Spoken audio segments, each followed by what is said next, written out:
Hello and welcome to Afrosport. Now we begin with news from Nigeria, where the five African representatives for the 2023 FIBA World Cup that will take place in Indonesia, Japan and the Philippines were confirmed over the weekend after the final phase of qualification. Nigeria narrowly missed out despite a resurgent team performance in the final round, with victories over Guinea and Ivory Coast, but a 65-59 loss to Angola on Sunday dashed their hopes.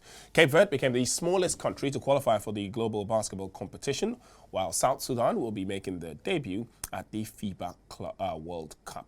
That will be taking place in August. Other African teams who qualified include Egypt, Ivory Coast and Angola, who are set to make their ninth appearance at the global competition.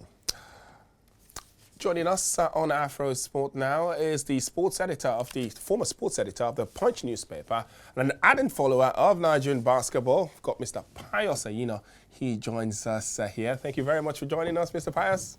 Good morning.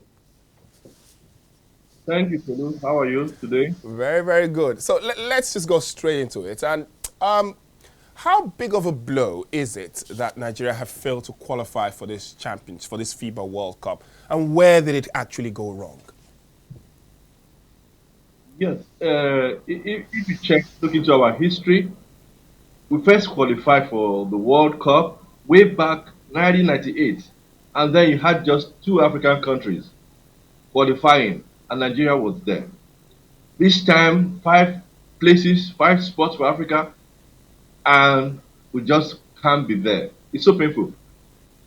These are the emergencies we caused for ourselves. We had everything going, number one team in Africa. We had the best players, the best organization. But after the election, the sports minister and the sports ministry set in.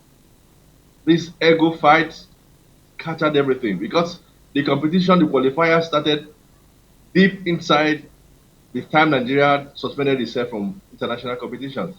By the time if you check the first team that played the qualifiers, the first game we lost to Cape Verde. This is a game we shouldn't have lost. That was where the problem started. We started falling and falling because a team was assembled. Some people who were no longer playing for us that had been retired. The ministry had to gather people from the back door. They played. So the subsequent team, we've had different coach, different team. We've been going like that. This is the third team we are taking to. Different coach, different team. There was no way we could qualify that way. People work.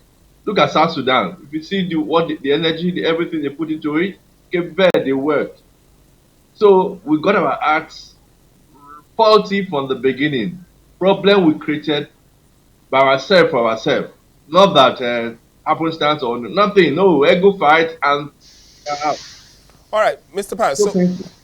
So obviously there was a rift in the Nigerian Basketball Association at the time, but the federation at the time. But would you place the blame squarely with them, or overly with the sports ministry, who maybe could have handled the situation a little better? I put the blame 100% on the sports ministry, particularly the sports minister. There was no reason for that. The election was conducted with the guidelines set by the sports ministry. They approved, set releases signed by themselves that this is the way elections are going to go. Basketball will do their own independently. They listed a few other ones that had constitution. And the people followed the constitution. First, you postponed it, and then you approved, and they did it exactly the way it's supposed to be with their own constitution. And then you said there were two elections. There was never two elections. Somebody had to go to Abuja to open a place for people to gather and say they had election.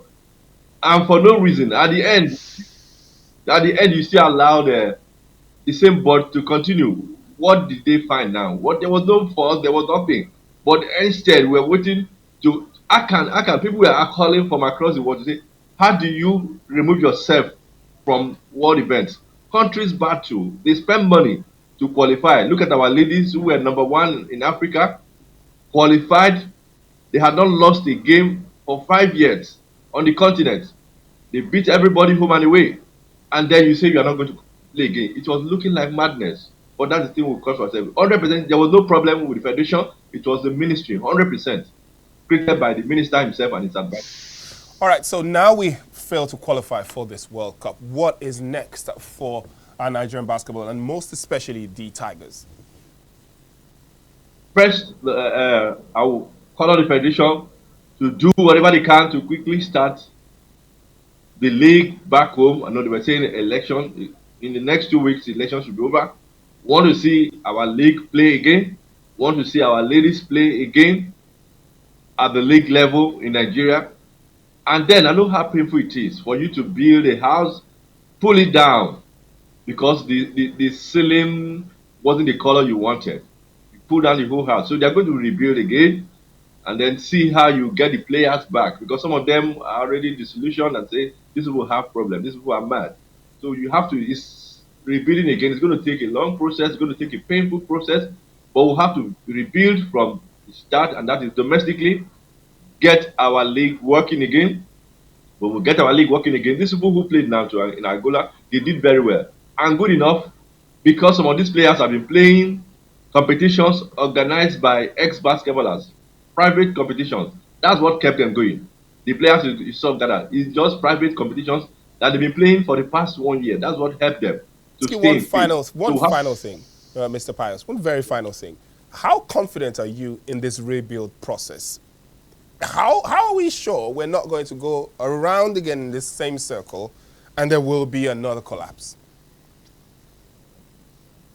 I pray we don't have a ministry or a minister that will move the same way. But for the rebuilding, basically, all these fights, all this ego fight, I'm in charge, let them end. Well, first of all, we have to get our league back, domestic league back, the women playing, and we'll build up from there. Every work.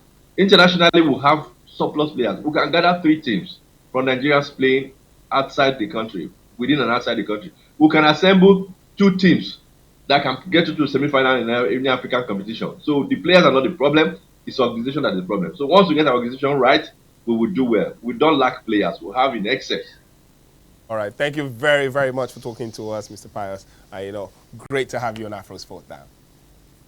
Thank you so much for having me. All right. Some very choice words there from the former editor of the Punch newspaper here in Nigeria, Mr. Pius Ayinor.